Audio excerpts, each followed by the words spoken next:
તો 9મા ધોરણમાં આજે આપણે એક નવા પ્રશ્ન તરફ જઈએ જેનું નામ છે ભારતનું સ્થાન અને ભારતનો વિસ્તાર. એક કહી શકાય કે ભારતનું સ્થાન અને ભારતનો વિસ્તાર તરીકેનો મહત્વ આપો. હવે હું અહીંયા કેટલાક પ્રશ્નો કહીશ, તમારે બહુ જ મહત્વમાં ધ્યાનમાં રાખવાનું. હું તમને અહીંયા કેટલાક પ્રશ્નો ટેક કરાવીશ. હવે એ પ્રશ્નો કડકડાટ તમારે મોઢે બોલવાના છે. અત્યારે કેવું કરવાનું છે, ચલાવતા ચલાવતા જ હું તમને મોઢે કરાવીશ અને પછી ઘરેથી મોઢે 2 વાર લખવાના છે. એક વાર જોઈને ને એક વાર જોયા વગર દરેકે દરેક પ્રશ્ન. એ પણ કયા જે હું ટીક કરાવું તે. બરાબર. હવે ટીક કરાવું એમાં પણ જો કેટલાક પ્રશ્નો ઇમ્પોર્ટન્ટ હશે એને આઈએમપી લખાઈશ, કેટલાક પ્રશ્નો મોસ્ટ ઇમ્પોર્ટન્ટ હશે એને એમઆઈએમપી લખાઈશ, અને કેટલાક પ્રશ્નો બહુ જ મોસ્ટ ઇમ્પોર્ટન્ટ હશે એને બીએમઆઈએમપી લખાઈશ. બહુ જ મોસ્ટ ઇમ્પોર્ટન્ટ બીએમઆઈએમપી.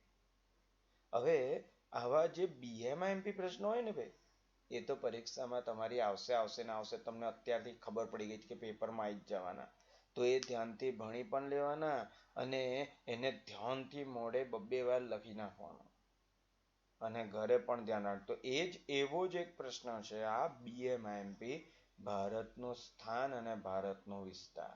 પહેલા તો આપણે જોઈએ ભારતનું સ્થાન, કે કઈ જગ્યાએ ભારતનું સ્થાન કયું છે તે. તો ભારત એશિયા ખંડની દક્ષિણ ભાગમાં આવેલો દેશ છે. એશિયા ખંડની દક્ષિણ ભાગમાં મધ્ય સ્થાને આવેલો દેશ છે.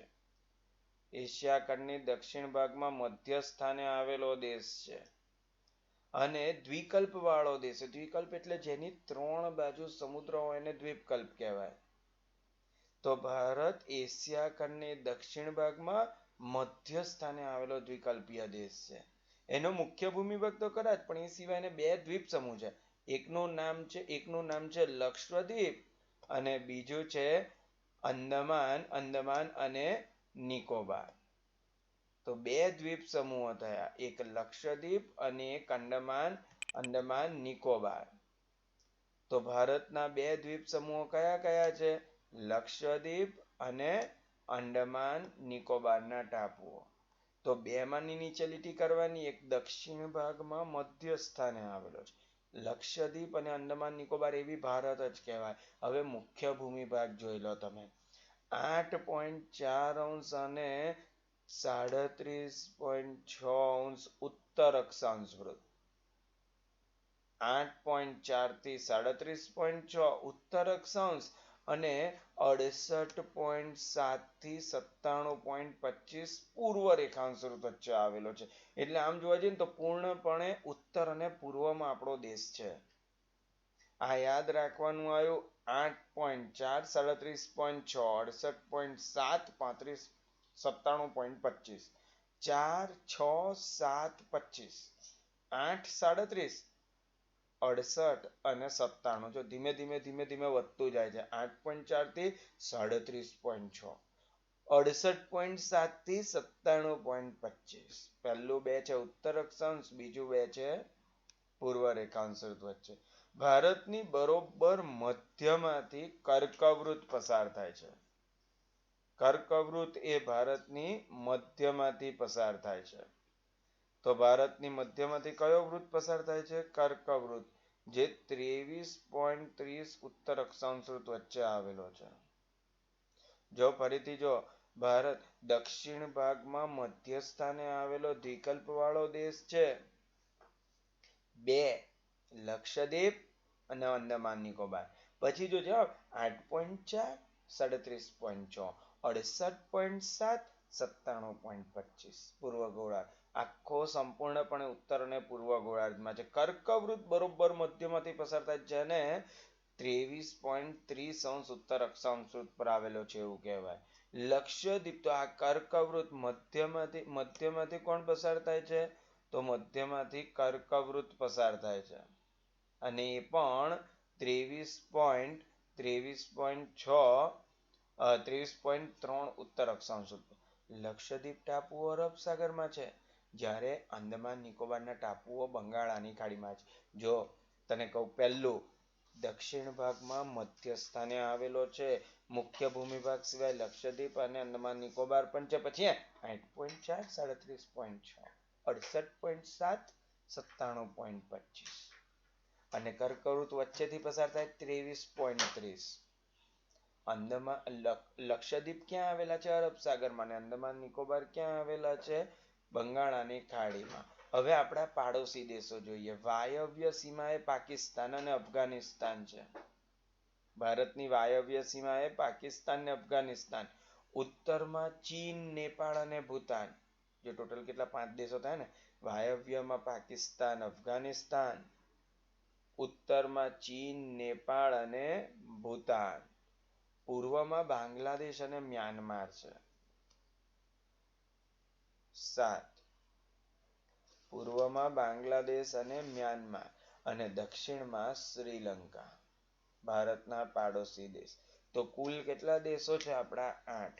જો તારો અહીંયા પહેલો એક પ્રશ્ન જવાબ થઈ ગયો. ભારતનું સ્થાન વાળો પ્રશ્નનો જવાબ થઈ ગયો છે તારો. જો અહીંયા તું પહેલા કયું છે ભારતનું સ્થાન? દક્ષિણ ભાગમાં મધ્ય સ્થાને આવેલો દેશ છે. એના પછી કયું? 2 ટાપુઓ, એક લક્ષદ્વીપ, અંદમાન નિકોબાર. 8.4, 37.6, 68.7, 97.25. કર્કવૃત મધ્યમાંથી પસાર થાય છે 23.30. અરબ સાગરમાં શું આવેલું છે? લક્ષદ્વીપ. બંગાળાની ખાડીમાં અંદમાનના નિકોબાર. અને 8 પાડોશી દેશો. વાયવ્યમાં 2 પાકિસ્તાન, અફઘાનિસ્તાન. ઉત્તરમાં 3 ચીન, નેપાળ, ભૂટાન. પૂર્વમાં 2 બાંગ્લાદેશ અને મ્યાનમાર. અને દક્ષિણમાં 1 શ્રીલંકા. તો તારે ટોટલ 1, 2, 3, 4, 5, 6 પોઈન્ટ. પહેલો પ્રશ્નનો જવાબ અહીંયા પૂરો થાય. અહીંયા પહેલા પ્રશ્નનો જવાબ પૂરો થાય છે. તો ધ્યાન રાખી લેવાનું કે કઈ રીતે આપણે આ જવાબ આખો આ મોડે કર્યો. તો પહેલા પ્રશ્નનો જવાબ અહીંયા થયો પૂરો. હવે આપણે આ જ પ્રશ્નનો એક બીજો ભાગ છે. ભારતનો વિસ્તાર. ભારતનો વિસ્તાર. પેલા પ્રશ્નમાં ખબર પડી ગઈ ને તમને? પેલા પ્રશ્નમાં કે સ્થાનમાં દક્ષિણના મધ્ય ભાગમાં 2 દ્વીપ સમૂહ લક્ષદ્વીપ અને અંદમાન નિકોબાર. 8.4, 37.6, 68.7, 97.25 સંપૂર્ણપણે. પછી કર્કવૃત મધ્યમાંથી પસાર થાય 23.3 અને લક્ષદ્વીપ અરબ સાગરમાં છે, અંદમાન નિકોબાર બંગાળાની ખાડીમાં છે. અને પછી 8 પાડોશી દેશો. હવે જોઈએ આપણે ભારતનો વિસ્તાર. પહેલું ભારતનો વિસ્તાર. તો ભારત ક્ષેત્રફળ કે છે કે ભારતનું ક્ષેત્રફળ 32.8 લાખ ચોરસ કિલોમીટર છે. આખું જો એક્ઝેક્ટ કહું ને તો 32,87,263 ચોરસ કિલોમીટરમાં ફેલાયેલો આપણો દેશ છે. અને એ જગતના ભૂક્ષેત્રના ખાલી 2.42% જેટલું છે. આપણા આખા દેશ આ 32.8 લાખ ચોરસ કિલોમીટર અને જગતના ભૂક્ષેત્રનું કેટલું છે? ખાલી 2.42. એટલે આમ ક્ષેત્રફળની દ્રષ્ટિએ જોઈએ તો આપણો નંબર 7મો છે. પ્રકરણ 4માં મેં મોડે કરાયું હતું. 6 મોટા દેશો. પહેલું ક્રમમાં જ બોલવાનું: રશિયા, કેનેડા, યુએસએ, ચીન, બ્રાઝિલ અને ઓસ્ટ્રેલિયા. બધા દેશ ભારતથી 2 થી 5 ગણા મોટા છે. તો આમ છગડો કૌંસ કરીને અહીંયા નંબર 1, આ 3 ને નંબર 1 આપી દેવાનો. 32.8 લાખ, 2.42% જેટલું. 7મો નંબર ને 6 મોટા દેશોના નામ. ક્રમ જ યાદ રાખ. ક્રમ જ યાદ રાખ. રશિયા, કેનેડા, યુએસએ, ચીન, બ્રાઝિલ, ઓસ્ટ્રેલિયા. આ ભારતથી 2 થી 5 ગણા મોટા છે. હવે જો તો અહીંયા ભારતના અક્ષાંશીય અને રેખાંશીય વિસ્તારો લગભગ સરખા છે. એટલે કે 29°30° જેટલા જ છે. હવે આ અક્ષાંશીય અને રેખાંશીય અંતર 29 અને 30° આવ્યું કેવી રીતે? એના માટે થોડુંક ઉપર આપણે જઈએ. ચાલજો. હવે આ 8.4 અને 37.6 અક્ષાંશીય અંતર છે. આનું ટોટલ કર.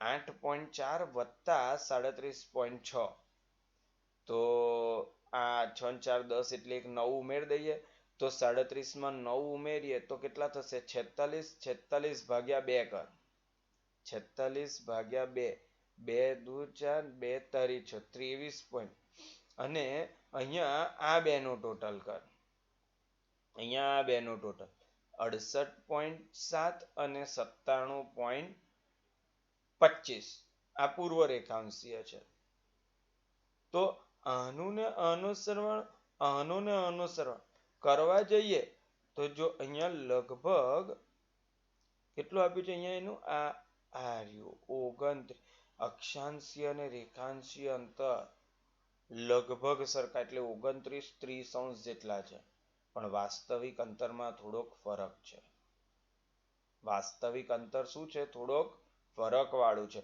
આ ઉત્તર અક્ષાંશ અને આ પૂર્વ રેખાંશ લગભગ સરખા 29 30 જેટલા પરંતુ વાસ્તવિક અંતરમાં થોડોક ફેર છે ભાઈ કેવી રીતે ફેર પડ્યો તો કે છે અહીંયા આમ જોવા જઈએ ને તો ઉત્તરથી દક્ષિણ એટલે અક્ષાંશીય વિસ્તાર કેટલો છે 3214 કિલોમીટર જ્યારે પૂર્વથી પશ્ચિમ રેખાંશીય વિસ્તાર કેટલો છે 2933 કિલોમીટર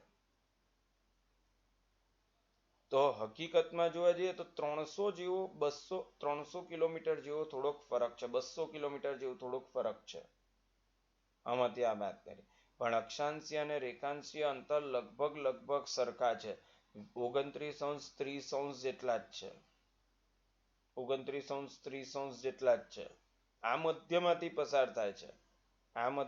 પસાર થાય છે ભારતનો અક્ષાંશ 8.4 અને 37.6 ભારતનો રેખાંશ 68.7 અને 97.25 અક્ષાંશીય અને રેખાંશીય અંતર 29 30 લગભગ સરખા એટલે ભારતને ઉપરથી નીચે અને પૂર્વથી પશ્ચિમ અક્ષાંશ રેખાંશમાં માપો તો સરખું થાય છે પરંતુ વાસ્તવિક અંતરમાં થોડોક ફરક છે કઈ રીતે તો ઉત્તરથી દક્ષિણ 3214 છે અને પૂર્વથી પશ્ચિમ 2933 કિલોમીટર છે આ રીતે એમાં થોડોક ફરક જોવા મળે છે જ્યારે કર્કવૃત છે એ 23.30 ભારતની મધ્યમાંથી પસાર થાય છે ભારતના બે સરખા ભાગ પણ કરે છે અહીંથી છગડીયો કૌંસ કરીને બે સરખા ભાગ કરે એ નંબર 2 તો પહેલો પોઈન્ટ 32 પહેલો પોઈન્ટ શરૂ થાય આપણો 32.8 લાખ અને પૂરો થાય આપણા 6 મોટા દેશોથી બીજો પોઈન્ટ 29 30 જેટલા પરંતુ વાસ્તવિક અંતરમાં ફેર છે ને કર્કવૃત મધ્યમાંથી પસાર થાય છે હવે અહીંયા ત્રીજો પોઈન્ટ ચાલુ થયો રેખાંશીય તફાવતને કારણે દેશના પૂર્વ અને પશ્ચિમમાં આવેલા દૂરના સ્થળોએ સ્થાનિક સમયમાં 2 કલાકનો ફરક હોય જો 7મા ધોરણમાં ભણ્યા હતા તમે કે દર 2 રેખાંશ વચ્ચે 4 મિનિટનો ફરક આવે અને એ ગણતરી કરવા જઈએ ને તો પૂર્વથી પશ્ચિમ લગભગ 2 કલાકનો ફરક થઈ જાય આ ગડબડ ગોટાળા ના થાય આપણે પ્રકરણ સારમાં શીખ્યા એટલે પ્રમાણ સમય રેખા 82.30 પૂર્વ રેખાંશ પર આવેલા ઉત્તર પ્રદેશના મિર્જાપુર જિલ્લામાંથી પસાર થાય છે તેનો સ્થાનિક સમય ભારતનો પ્રમાણ સમય કહેવાય છે પ્રમાણ સમય એટલે એવો સમય કે જે આખા દેશમાં એટલા જ વગાડવાના તો આજે દરેકનો જો પ્રમાણ સમય દેશનો એક છે પણ સ્થાનિક સમય અલગ અલગ હોઈ શકે અહીંયા આપણે ત્યાં પૂર્વમાં જલ્દી સવાર થાય છે આપણે ત્યાં મોડી સવાર થાય છે તો એક્ઝેક્ટ વચ્ચેથી પસાર થાય છે ઉત્તર પ્રદેશના મિર્ઝાપુર જિલ્લામાંથી એટલે એના પ્રમાણ સમયને જ આપણે એના સ્થાનિક સમયને આપણે પ્રમાણ સમય તરીકે ગણી નાખ્યો જો ફરીથી પહેલો પોઈન્ટ કયો હતો તો પહેલો પોઈન્ટ 32.8 લાખ અને 6 મોટા દેશો એના પછી બીજો પોઈન્ટ હતો 29 30 જેટલું પણ વાસ્તવિકમાં 3214 અને 2933 કિલોમીટરનો ફરક અને કર્કવૃત પસાર થાય છે ત્રીજો પોઈન્ટ પૂર્વ અને પશ્ચિમના આવેલા દૂરના સ્થળોના સ્થાનિક સમયમાં 2 કલાકનો ફરક છે એટલે આપણે પ્રમાણ સમય શું થયું બરોબર મધ્યમાંથી પસાર થતા 82.3 રેખાંશ પર આવેલા ઉત્તર પ્રદેશના મિર્ઝાપુર જિલ્લામાંથી પસાર થાય એને જ આપણે પ્રમાણ સમય. હવે આપણો જે ઉત્તરનો ભાગ છે ને એ થોડો વધારે વિસ્તૃત છે. ત્યાં શું છે? હિમાલય અને ઉત્તરના મેદાન છે. જ્યારે દક્ષિણનો ભાગ છે ને આખો ત્રિભુજાકાર ભાગ છે. આખો આમ ત્રિકોણ વાળો ભાગ છે. ત્રિભુજાકાર ભાગ દરિયા તરફથી સાંકડો થતો જાય છે. ઉત્તરનો ભાગ હિમાલયનો છે જે વધારે વિસ્તૃત છે, ઉત્તરના મેદાન છે. જ્યારે દક્ષિણનો ભાગ ત્રિભુજાકાર છે જે દરિયા દક્ષિણ તરફ સાંકડો થતો જાય. આમ દક્ષિણ તરફ જેમ જેમ જઈએ ને તેમ તેમ સાંકડો થતો જાય છે. આ ભાગ દ્વિકલ્પીય ઉચ્ચ પ્રદેશનો ઘણો મોટો ભાગ અહીંયા દ્વિકલ્પીય ઉચ્ચ પ્રદેશ અને દરિયા કિનારાના મેદાનો પણ આવેલા છે. તો ઉત્તરનો ભાગ જે વિસ્તૃત છે ને ત્યાં શું છે? હિમાલય અને ઉત્તરના મેદાન. દક્ષિણનો ભાગ જે દરિયા તરફ જતા સાંકડો થતો જાય, દક્ષિણ તરફ જતા સાંકડો થતો જાય ત્યાં ઉચ્ચ પ્રદેશ છે અને દરિયા કિનારાના મેદાનો છે. અહીંયા તારો વિસ્તાર વાળો પ્રશ્નનો જવાબ પૂરો થયો. વિસ્તાર વાળો પ્રશ્નનો જવાબ પૂરો થયો. તો આપણાને આ રીતે બે ભાગ વહેંચ્યા છે, જોડે કર્યું છે. એક ભારતનું સ્થાન અને ભારતનો વિસ્તાર. મેં તમને અહીંયા પહેલામાં 6 ભાગમાં વહેંચી નાખ્યો અને ત્રીજામાં 3 ભાગમાં વહેંચ્યો. પહેલું 32.42 2.42 અને 6 મોટા દેશો. બીજું અક્ષાંશીય રેખાંશીય 29°30° જેટલું જ છે અને તેમાં વાસ્તવિક અંતર ઉત્તર દક્ષિણ પૂર્વ પશ્ચિમ. ત્રીજું કર્કવૃત એમ જ કર્કવૃત મધ્યમાંથી. બીજું રેખાંશીય તફાવતને કારણે દૂરના સ્થળોના સ્થાનિક સમયમાં 2 કલાકનો ફરક પડે છે. એટલે 82.30 અક્ષાંશ રેખાંશ પરથી પસાર થાય છે ત્યારે ઉત્તર પ્રદેશના મિર્ઝાપુરમાં જે સ્થાનિક સમય છે એ જ ભારતનો પ્રમાણ સમય છે. ઉત્તરનો ભાગ વિસ્તૃત છે. ત્યાં શું છે? બે વસ્તુ, હિમાલય અને ઉત્તરના મેદાન. દક્ષિણનો ભાગ ત્રિભુજાકાર છે, દક્ષિણ તરફ જતા સાંકડો છે. એમાં શું છે? બે જ છે. એમાં એક ઉચ્ચ પ્રદેશ છે અને એક દરિયા કિનારાના મેદાન છે. તો આ પ્રશ્નનું એકવાર તમારે સ્ક્રીનશોટ લઈ અને ધ્યાનથી આ પ્રશ્ન પણ તમારે 2 વાર લખવાનો છે. અને હવે કડકડાટ મોડે કરવાનો. જ્યારે બી ટેસ્ટ આવશે ત્યારે તમારે આ જવાબ લખવાનો આવશે.